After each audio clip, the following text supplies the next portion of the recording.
فاستجاب لهم ربهم، تو ان کے رب نے ان کی دعا قبول کر لی، ان کی دعائیں قبول ہو گئیں.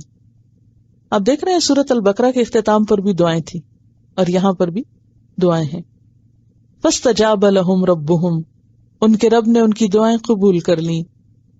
انی، کہ بے شک میں، لا اضیع، نہیں میں ضائع کروں گا، عمل عامل منکم، تم میں سے کسی عمل کرنے والے کا کوئی عمل، من ذکر او انثی، خواہ وہ مرد ہو یا عورت، بعدکم من بعد، تم میں سے بعض سے ہیں، یعنی مرد اور عورت میں بحیثیت انسان کے کوئی فرق نہیں، کیونکہ کوئی مرد ہو یا عورت دونوں کے باہم ملاپ سے وجود میں آتے ہیں، یعنی دونوں کا ہی اس میں حصہ ہوتا ہے.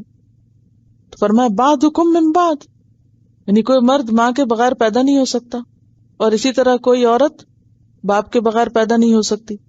فالذین ہاجروا، تو وہ لوگ جنہوں نے ہجرت کی، واخرجوا من دیارہم، اور وہ اپنے گھروں سے نکالے گئے، واوذوا فی سبیلی، اور وہ میرے راستے میں اذیت دیے گئے، میرے راستے میں تکلیف دیے گئے، یعنی ذہنی اور جسمانی تکلیفیں. وقاتلوا، اور وہ لڑے، وقتلوا، اور وہ مارے گئے. لأکفرن عنہم، البتہ میں ضرور دور کر دوں گا ان سے، سیئاتہم، ان کی خطائیں، ان کی برائیاں.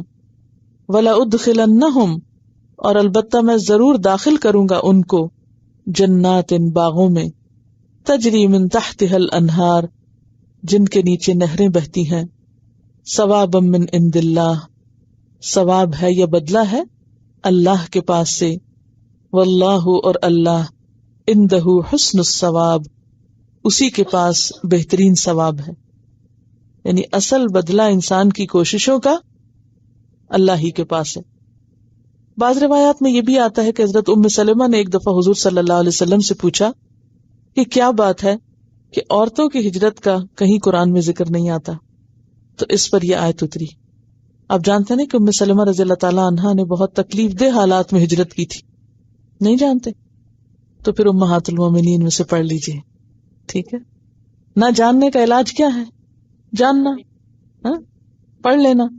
کیونکہ یہاں پر آپ دیکھیے کہ ام سلمہ ہی نے سوال کیوں کیا، کیونکہ وہ ان سے متعلق چیز بھی تھی، کیونکہ انہوں نے بہت قربانیاں کی تھی دین کے لیے، ہجرت حبشہ بھی کی تھی، پھر ہجرت مدینہ بھی کی، اور بہت تکلیف دہ حالات میں سب کچھ کیا.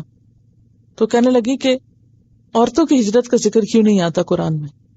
تو اللہ تعالیٰ نے اس پر یہ آیات اتاری کہ خواہ کوئی مرد ہو یا عورت، جو بھی اچھا کام کرے گا، اللہ کی خاطر گھر سے نکالا جائے گا یا کوئی تکلیف برداشت کرے گا، تو میں ان تکالیف کے بدلے ان کی برائیاں ان سے دھو ڈالوں گا، دور کر دوں گا، اور انہیں بہترین بدلے کے طور پر جنت کے باغات دوں گا جن کے نیچے نہریں بہتی ہوں گی. یہ اللہ کی طرف سے ثواب ہوگا اور اللہ کے پاس بہترین ثواب ہے. اب یہ جو آیات ہیں بیسیکلی کائنات کی چونکہ غور و فکر کا حکم دیا گیا ہے اور اس کی اتنی فضیلت بیان کی گئی ہے، اور یوں لگتا ہے کہ غور و فکر جو ہے وہ بنیادی نقطہ ہے تمام عبادات کا، اور تمام چیزیں اسی سے آگے چلتی ہیں. اور اگر غور و فکر نہ ہو اور انسان کی سوچ شامل نہ ہو تو انسان کی ساری عبادات بے روح ہو کر رہ جاتی ہیں، اور محض ایک قسم کا حکم ہے جسے مان رہے ہیں، بس مرضی ہے یا نہیں. لیکن جب انسان اللہ تعالیٰ کو پہچانتا ہے تو اس کے بعد جو اللہ کی محبت دل میں آتی ہے، اس سے پھر حقیقی معنوں میں انسان کے اندر عبادت کا شوق پیدا ہوتا ہے.